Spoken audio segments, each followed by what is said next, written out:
नमः परमहंसा स्वादित चरण कमल चिन्ह मकरंदाय भक्त जन मानस निवासाय श्री रामचंद्राय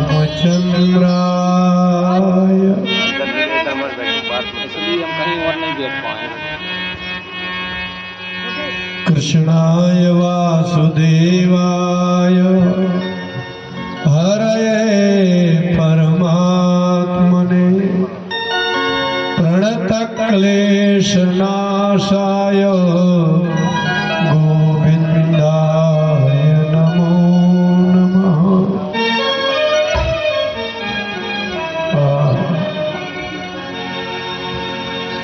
जय जय राधा रमण हरि बोल। जय जय राधा रमण हरि बोल। जय जय राधा रमण हरि बोल। जय जय राधा रमण हरि बोल। उठ प्यारे उठ प्यारे उठ प्यारे भई अब भोर। जय जय राधा रमण हरि बोल। जय जय राधा रमण हरि बोल। जय जय राधा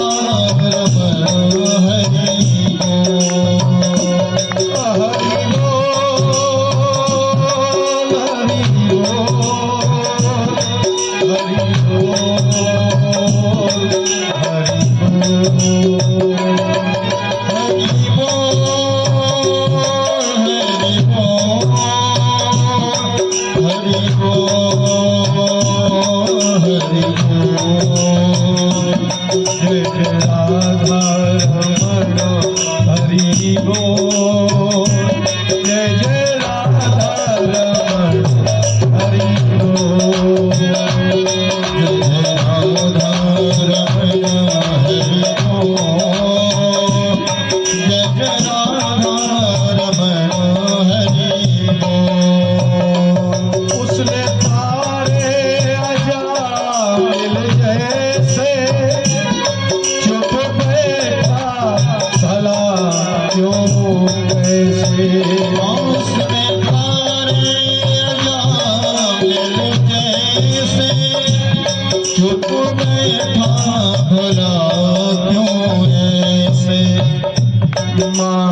मन की न वो तो है चोर। मन की न वो तो है चोर। जय जय राधा रमण हरि बोल। जय जय राधा रमण हरि बोल। जय जय राधा रमण हरि बोल। उसकी आँखों में करुणा भरी है, क्या कभी तूने अर्जी करी है। उसकी आँखों में करुणा भरी है, क्या कभी तूने अर्जी करी है। उसकी आँखों में करुणा भरी है, क्या कभी तूने अर्जी करी है। उसकी बाहों का उसकी बाहों का उसकी बाहों का तू देख जोर। जय जय राधा रमण हरि बोल। जय जय राधा रमण हरि बोल। जय जय राधा रमण हरि बोल। हरि बोल हरि बोल हरि बोल। हरि बोल हरि बोल हरि बोल। हरि बोल हरि बोल हरि बोल।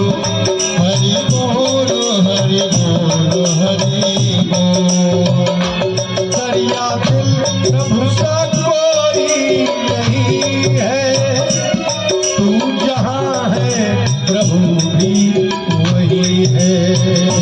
दरिया दिल प्रभु सा कोई नहीं है, तू जहाँ है प्रभु भी वही है। दरिया दिल प्रभु सा कोई नहीं है, तू जहाँ है प्रभु भी वही है। दिल की आवाज सुन, दिल की आवाज सुन करना शोर, जय जय राधा रमण हरि बोल, जय जय राधा रमण हरि बोल, जय जय राधा रमण हरि बोल। जिसने जाना वो पागल हुआ है, तू भी हो जाए मेरी दुआ है। जिसने जाना वो पागल हुआ है, तू भी हो जाए मेरी दुआ है। जिसने जाना वो पागल हुआ है, तू भी हो जाए मेरी दुआ है। माया पर चलेगा ना जोर, जय जय राधा रमण हरि बोल, जय जय राधा रमण हरि बोल, जय जय राधा रमण हरि बोल। यार ब्रजपाल की भी तो सुनो, राम धुन में लगा अपनी धुन। हाँ यार ब्रजपाल की भी तो सुनो, राम धुन में लगा अपनी धुन। तुझे जीवन का मिल जाए शोर, जय जय राधा रमण हरि बोल, जय जय राधा रमण हरि बोल, जय जय राधा रमण हरि बोल, हरि बोल हरि बोल हरि बोल, हरि बोल हरि बोल जय जय राधा रमण हरि बोल, जय जय राधा रमण हरि बोल, जय जय राधा रमण हरि बोल, जय जय राधा रमण, जय जय राधा रमण हरि बोले भक्त वत्सल भगवान की जय। श्रीमद्भागवत महापुराण की जय। जय जय श्री राधे। एक गांव में एक अच्छा ब्राह्मण नहीं मिलता, सब शहरों की ओर दौड़ते हैं, क्योंकि वहां आजीविका चलती है, दक्षिणा अच्छी देते हैं, किराए से रहता है ब्राह्मण, और लोग दक्षिणा भी देते हैं, एक एक सत्यनारायण में 1000-2000 मिल जाते हैं। हम भी एक गांव के ही बालक हैं, लड़के। हम देखते थे कि अमावस को, पूर्णिमा को ब्राह्मण जाए तो सब लोग, एक सूपा होता है, एक तरफ दाल, खड़ा नमक, बैगन, आलू, कुछ ऐसा दिया करते थे। अब गांव में बंद कर दिया लोगों ने।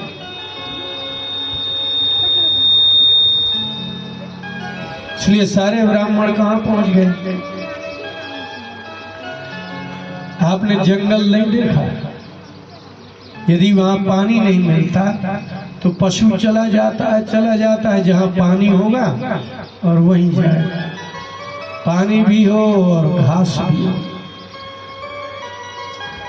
अब गांव में ब्राह्मण की आजीविका नहीं चलती,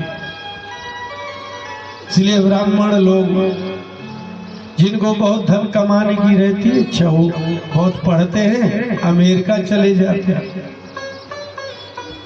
विदेश चले जाते हैं, क्योंकि यहाँ की रोजगार मिलता नहीं है और इतना पढ़ा लिखा आदमी दुकान कैसे करेगा।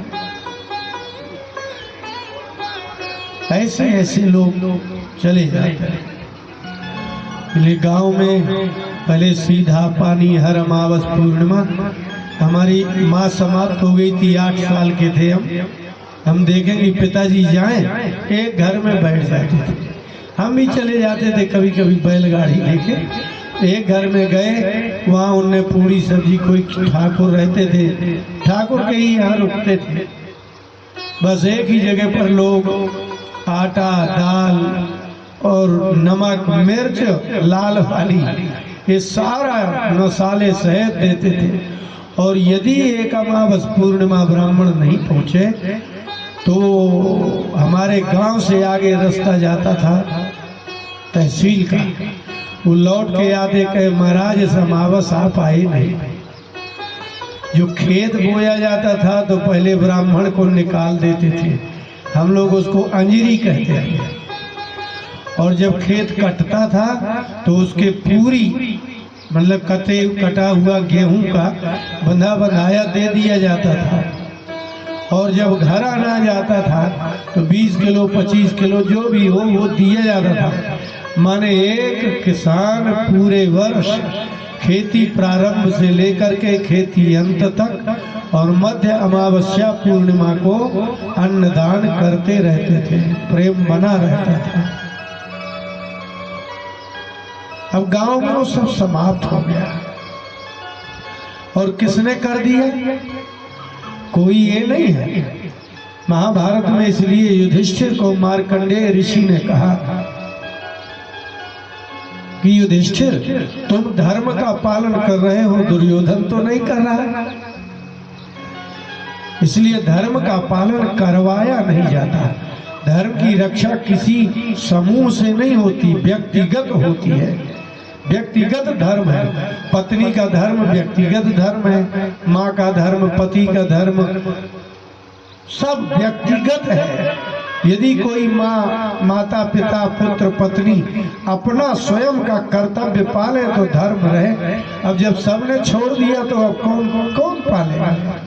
इसलिए धर्म व्यक्तिगत होता है, धर्म कभी सामाजिक नहीं हो सकता। ये देखिए, ये बढ़िया बालक सुंदर लग रहा है, आप तो जानते होंगे, नहीं जानते? तुम्हारे पिताजी क्या नाम? सुदामा जी, छोटू ब्राह्मण नहीं हो, छोटा ब्राह्मण का छोटे ब्राह्मण,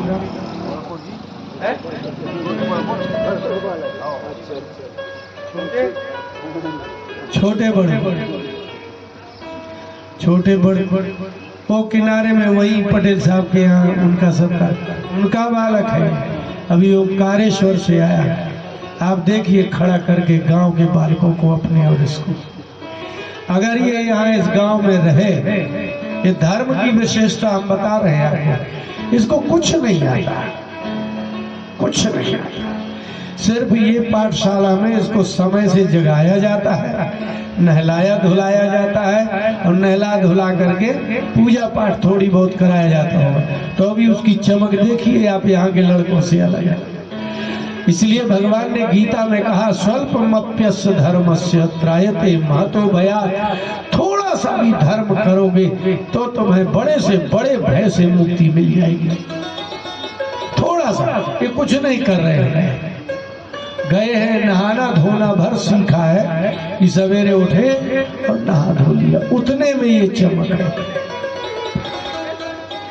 इसलिए धर्म सर्वप्रथम व्यक्ति को जगने का, नहाने का और पूजा का नियम बताता है।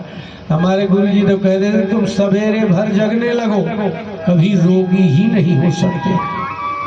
कुछ नहीं करना, सिर्फ उठना और बस उठ जाना, मंजन करो, चाय पियो, कुछ करो, लेकिन सवेरे उठ जाओ, बस इतना ही काफी। अब ऐसा युग आया है कि लोग उठते भी नहीं हैं। शरीर धर्म से कांतिमान होता है, चमकता है शरीर, और धर्म नहीं है तो शरीर में चमक नहीं आएगी। चाहे जितनी क्रीम लगा लो, चाहे जितने खाना अच्छे से अच्छा खा लो। शहर में जितनी स्त्रियां हैं उनके मुंह नहीं चमकते, इसलिए तो लोग लीपती पूछती रहती है। पहले घर लीपते पोतते थे, अब मुंह लीपते पोतते। पहले हमारे घर में लीपा पोती हुआ करती थी, अब नहीं।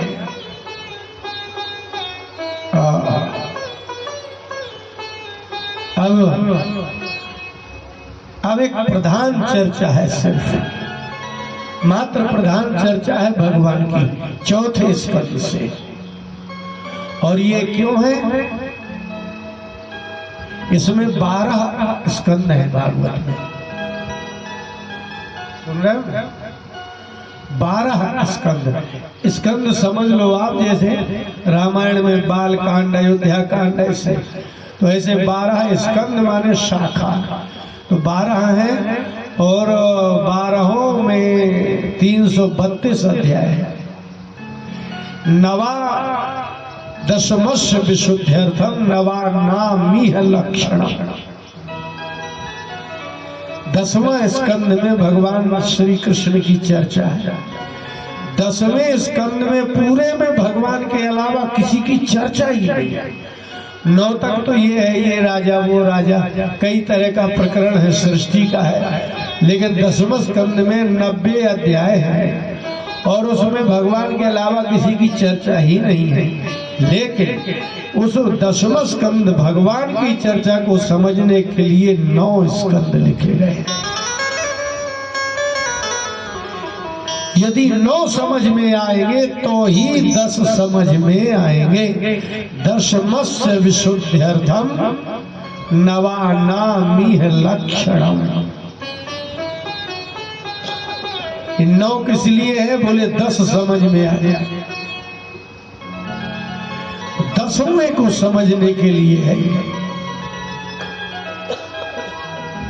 और वह बहुत विलक्षण है, क्योंकि उसमें किसी और की चर्चा ही नहीं है, किसी राजा की प्रजा की।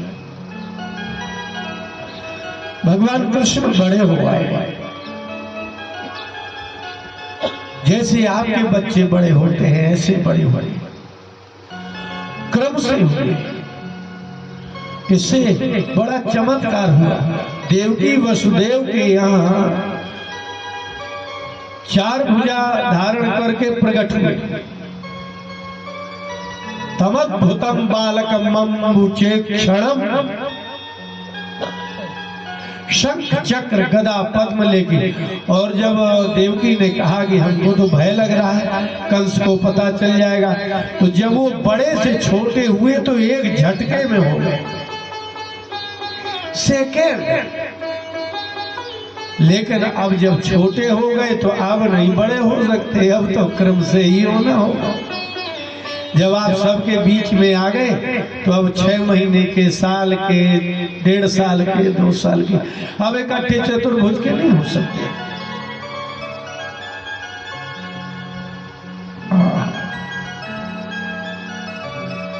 बहुत यदि कोई आपके यहाँ ऐसा व्यक्ति हो जाए जैसा कोई ना हो तो आपकी बुद्धि कैसे काम करेगी? इसलिए भगवान प्रकट ही होते हैं पहले अपने स्वरूप में, फिर जब भक्त कहेंगे कि इसमें अच्छा नहीं लग रहा तो बच्चे हो जाते हैं। इसका मतलब है कि संसार में जीव को आनंद शुरुआत से चाहिए, बचपन से चाहिए, बड़े से नहीं। अचानक बड़ा हो जाएगा तो पीछे का आनंद तो रहेगा। आपने रामायण पढ़ी है। माता पुनी बोली सुमति डोली, तजहु तात यह रूपा, की जैसे सुनीला अति प्रिय शीला, यह सुख परम अरूपा।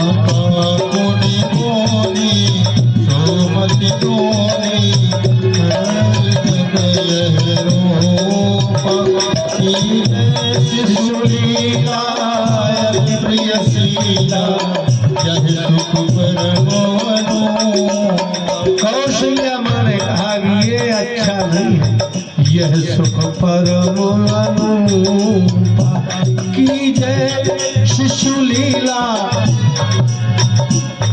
बड़ा काम तो सब कोई करता है, ये मारा मारी का काम बड़े में होगा ना। हम तो ऐसा चाहते हैं प्रभु कि आपको हम कहें कि बोलो माँ, तब आप बोलो माँ। जब हम आप कहें बोलो पिताजी, तब आप कहो पिताजी। और जब हम आपको कहें रोटी और आप बोलो लोटी, तो अच्छा लगे।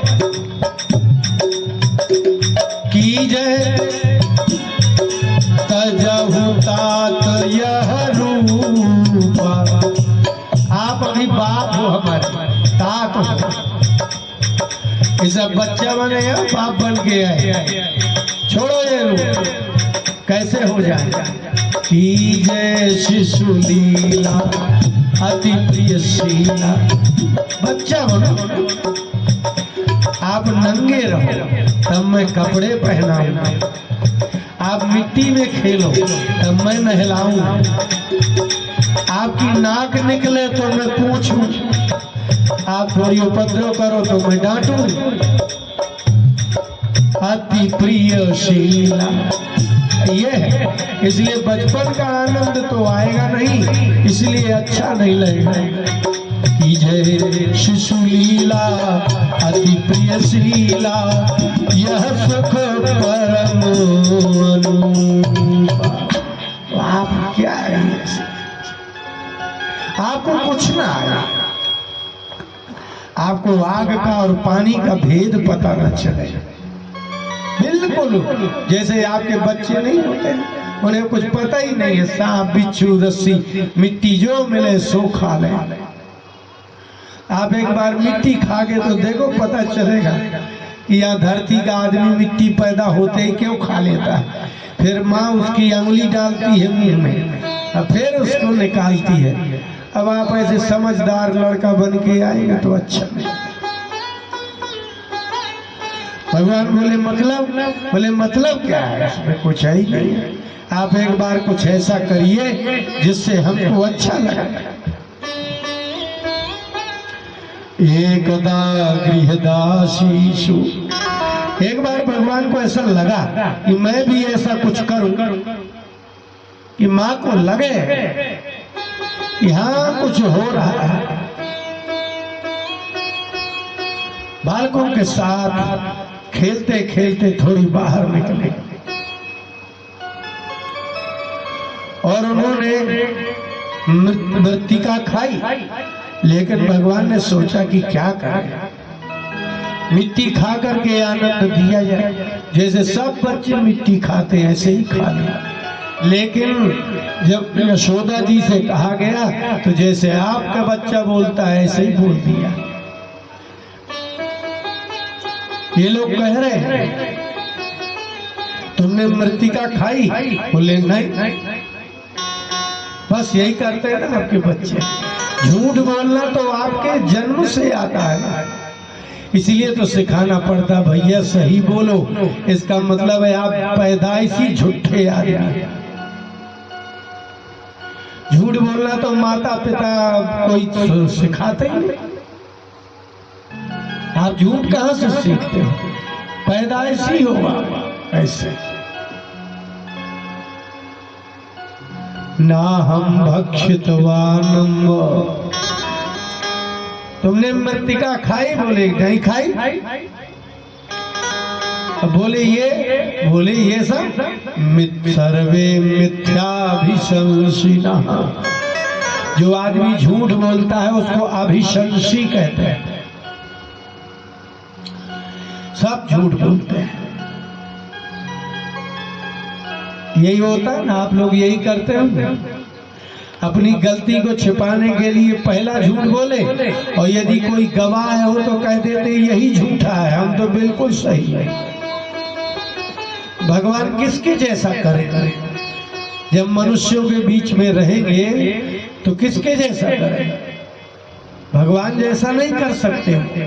उनको मनुष्य जैसा ही करना पड़ता है। तो आप लोग ऐसा ही करते हो, पहले आप करते हो, फिर इसके बाद झूठ बोलते हो, और यदि कोई गवाह मिल जाए तो उसको कहेंगे ये झूठ बोलता है।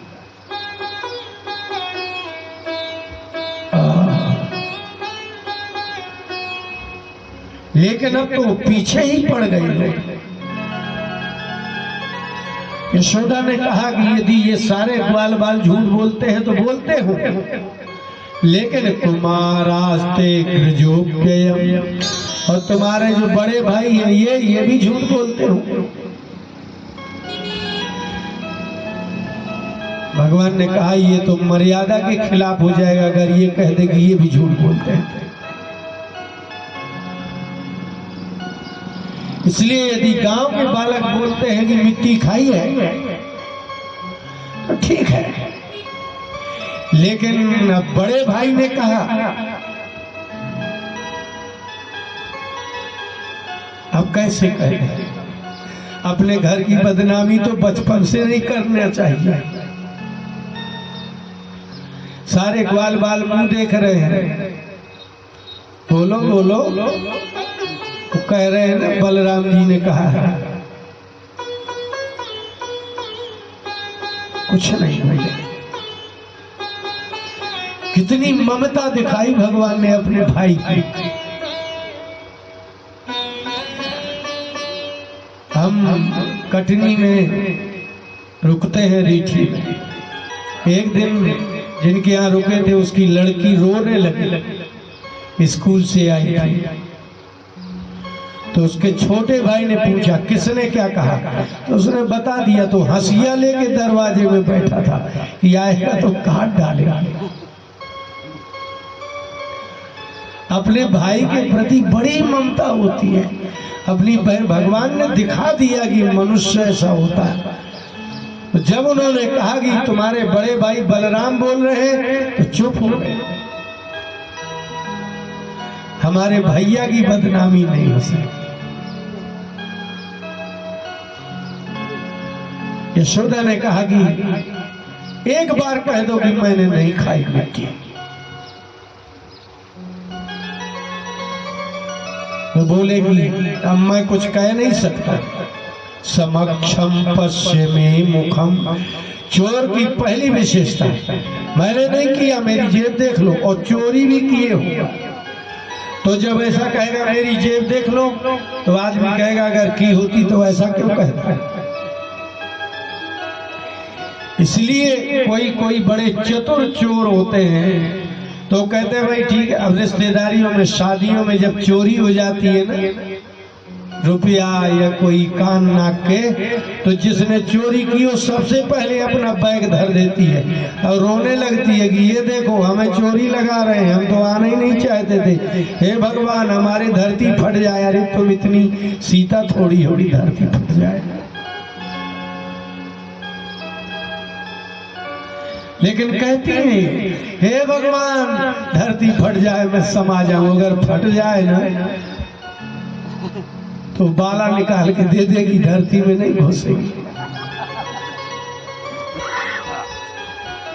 भगवान ने मिट्टी खाई है, इसमें कोई संदेह ही नहीं, क्योंकि बलराम जी ने भी देखा है और उनने भी। लेकिन बड़ी छाती के साथ बड़ी हिम्मत के साथ बोले समक्षम पश्चिमे मुखम। माँ तुम्हें विश्वास नहीं लिया, मेरी मुंह देख ले। लेकिन माँ बाप भी पड़ोसी के बच्चे का विश्वास करते हैं लेकिन अपने बच्चे का नहीं करते। अगर लड़ाई हो जाए तो अगर पड़ोसी का बच्चा कह दे कि इसने ऐसा किया है तो माँ दो चार मारती है, तो कहता मैंने किया ही नहीं है। बोले तो वो झूठ बोल रहा है क्या? माने पड़ोसी का लड़का हरिश्चंद्र है, वो तो झूठ बोल ही नहीं सकता। अपने बच्चे का विश्वास होता ही नहीं है, तो खुद वहां भी से भी पिट के आएगा और फिर घर भी पीटा जाएगा। यही मनुष्य है। इसलिए भगवान ने कहा कि यदि ऐसी बात है तो लो मैं अपने समक्ष मेरा मुंह देख लो।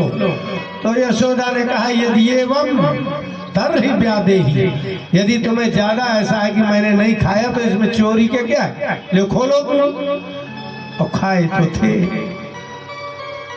हमारे स्वामी जी हमको पढ़ाते थे तो कहेंगी क्यों भाई वो याद किए सूत्र व्याकरण के? तो हमने कहा कि हाँ। बोले तो सुना दो।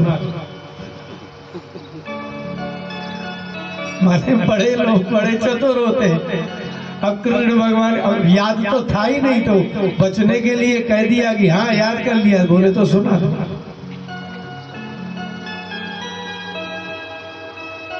ऐसे ही यशोदा ने कहा कि यदि ये सब कह रहे हैं तो बदनामी है, और यहाँ तक कि बलराम जी कह रहे हैं कि हाँ खाइए मिट्टी, और यदि एवं तरहि व्यादेहि, और यदि ऐसा है बेटा तो मुंह खोल दो, ये सिद्ध हो जाए कि सब झूठे हैं, मेरा बेटा अच्छा है।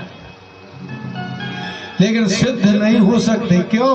क्योंकि ये झूठ बोल रहे हैं। तुम सबको झूठ साबित कर दो कि ये सब झूठ बोल रहे हैं। ये बात कब सिद्ध होगी? जब तुम्हारे मुंह में मिट्टी ना दिखाई दे। और मिट्टी भी बड़ी चमत्कारणी होती है। आप मिट्टी खा लो, सब बिल्कुल अंदर नहीं हो, फिर भी जीभ में जम ही जाती है। मुंह खोल दिया। सुखदेव जी ने कहा परीक्षित तर्येवं यद्येवं तर्हि व्यादेहि युक्तः स भगवान हरि। वो बालक नहीं है, वो भगवान है, वो हरि है। अब मुंह भी खोल दिया तो मिट्टी तो मिलेगी, तो मैं ही झूठा हो जाऊंगा और भगवान झूठे हो जाएंगे।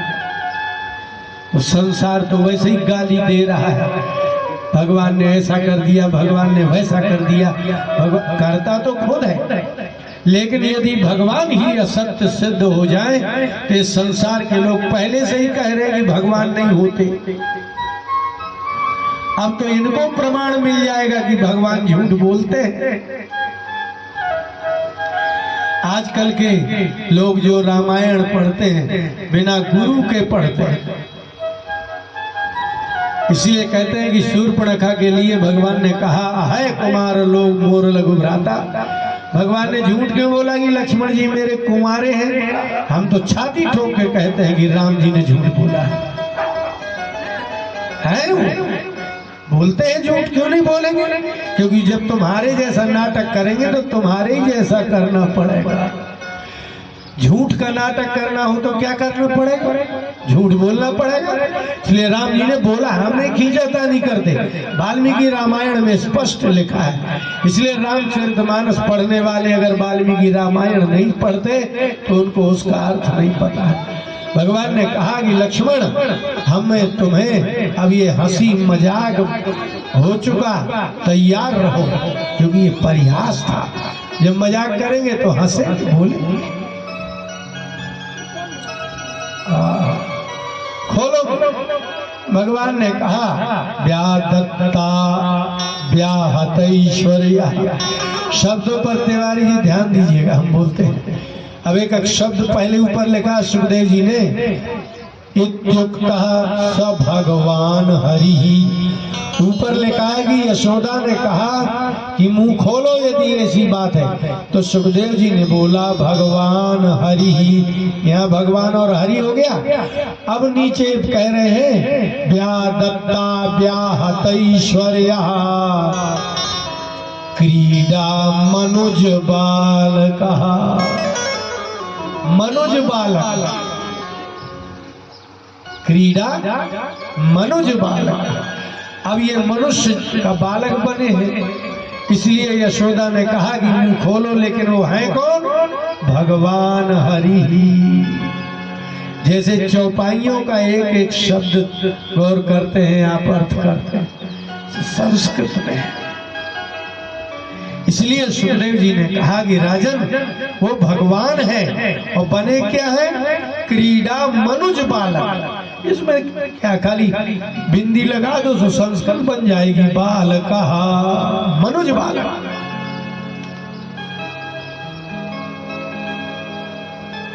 लेकिन घटना अब घटी। भगवान ने जो पहले मिट्टी खाई वो मनुज बालक थे, लेकिन अब ऊपर लिखा है कि सब भगवान हरि, वो भगवान थे, अब भगवान जैसा उन्होंने दिखा दिया। श्री कृष्ण गोविंद हरे मुरारी नाथ नारायण वासुदेव। मुंह कितना होगा बच्चे का, लेकिन देखा यशोदा ने जैसे ही मुख फैलाया, अहम ममासौ पतिरेषु मे सुतो ब्रजेश्वरस्या किल वित्तपासति गोप्यश्च गोपा सह गोधनासमे जन्माययेत्थं कुमतिः समे गतिः। गोविंद हरे मुरारे हे नाथ नारायण वासुदेव। यशोदा ने देखा कि मैं इसके मुंह में, यही है ना भगवान। अब आप बैठे हुए हैं और आप अपने जैसा ही आदमी ऐसे यहाँ खड़े देख लो तो अहम ममासौ पतिरेष मे सुतः। कृष्ण के मुंह में यशोदा ने देखा कि मैं, मेरा पति नंद और स्वयं कृष्ण भी कृष्ण के मुंह में, उनका घर सीसीटीवी कैमरा जैसा, और गोप्यश्च गोपा, गोपियां सब उसके भीतर, और ग्वाल बाल सह गोधनाश्रय, और सब गैया भी उसी में देख रही है।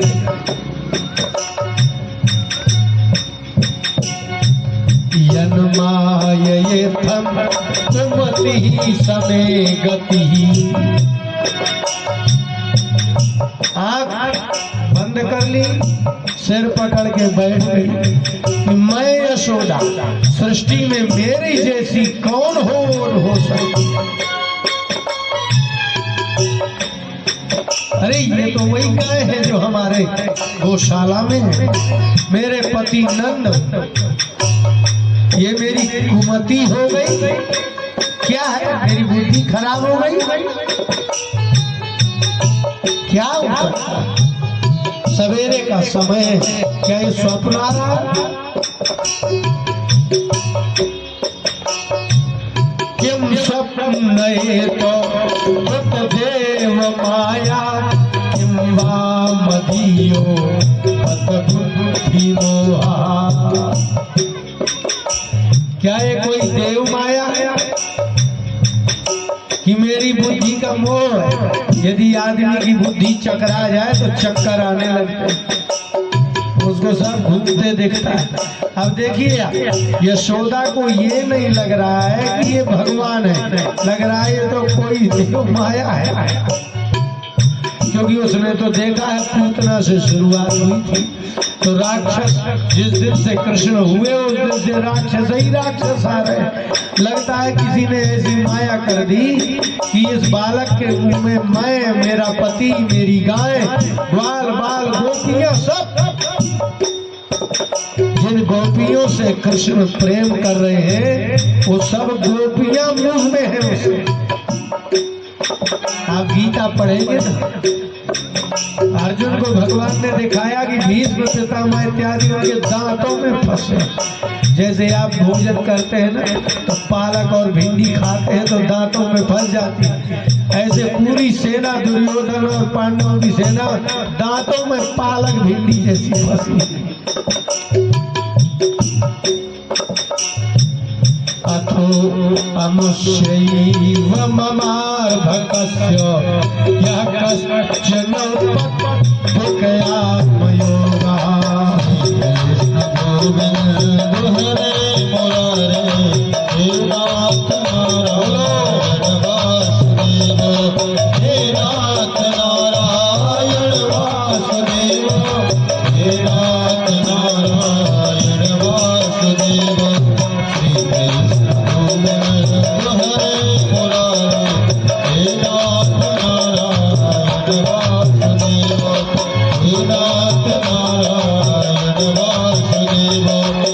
नाथ नारायण वासुदेव। मुख यहाँ है, इसके ऊपर नाक है, नाक के ऊपर आंख है, माथा है। यशोदा को और कुछ दिख ही नहीं रहा, मुंह दिख रहा है, मुंह के भीतर ये तमाशा दिख रहा है। उनको लगा कश्चन उत्पत्तिक आत्मयोगा, जैसे कोई जन्म से, उत्पत्ति से, जन्म से ही कोई बालक सिद्ध हो, ऐसा लग रहा है। जैसे गुरु नानक देव बचपन से ही सिद्ध पैदा हुए थे, ज्ञानेश्वर जी बचपन से ही ऐसे थे। एक 10 साल के थे जब ज्ञानेश्वर जी महाराष्ट्र के संत, गीता में उन्होंने लिखा है, ब्राह्मण लोग यज्ञ कुंड में हवन कर रहे थे, ज्ञानेश्वर जी गए, बोले हटाओ हटाओ इस बच्चे को, हटाओ हटाओ हटाओ। औत्पत्तिक आत्मयोगा, उत्पत्ति से ही आत्मबल है।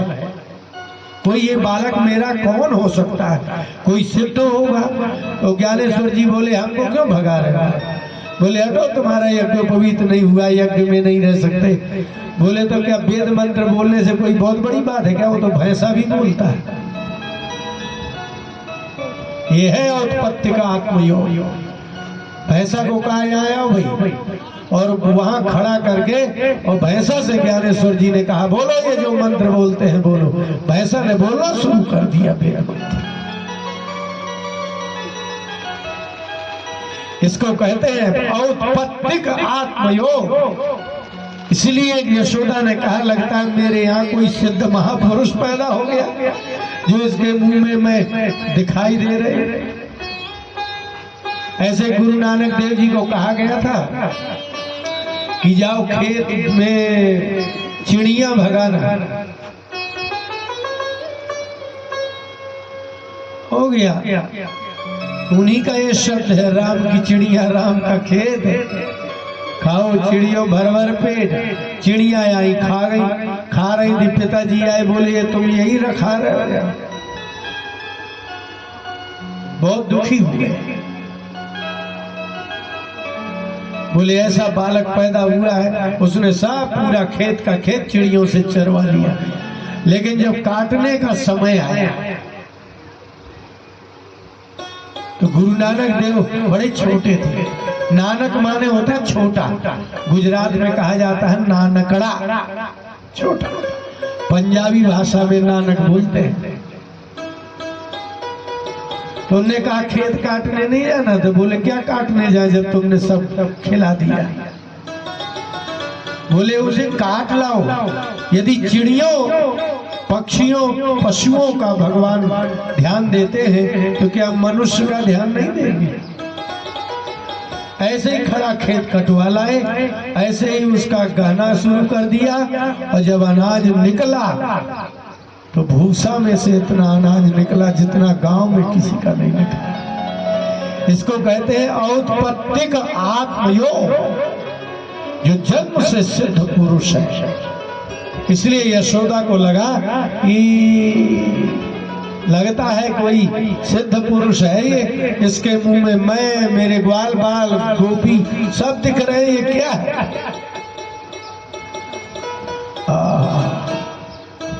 सुदुर्विभाव्यम प्रणतास्मि तत्पदम। दुर्विभाव्य, विभाव्य माने होना, और दुर्विभाव्य जैसे दुर नहीं लगा देते हैं, दुर्लभ माने संसार में किसी भी मनुष्य के शरीर में ऐसा नहीं हो सकता जैसा इस बच्चे के हो रहा है कि मुंह में पूरा गांव दिख रहा है। भगवान ने वैष्णवीम व्यतनोन्मायाम पुत्र स्नेह महीम विभु। भगवान ने नंद यशोदा को क्या किया? पुत्र स्नेह मई, जैसे पुत्र के प्रति स्नेह होता है ऐसे स्नेह वाली माया फिर दी। और फिर यशोदा आई अपनी जागृत अवस्था में, बोली नहीं नहीं मेरे पुत्र ने मिट्टी नहीं खाई। क्यों? बोले मैंने देख लिया मुंह में। सही कह रहे हैं कृष्ण।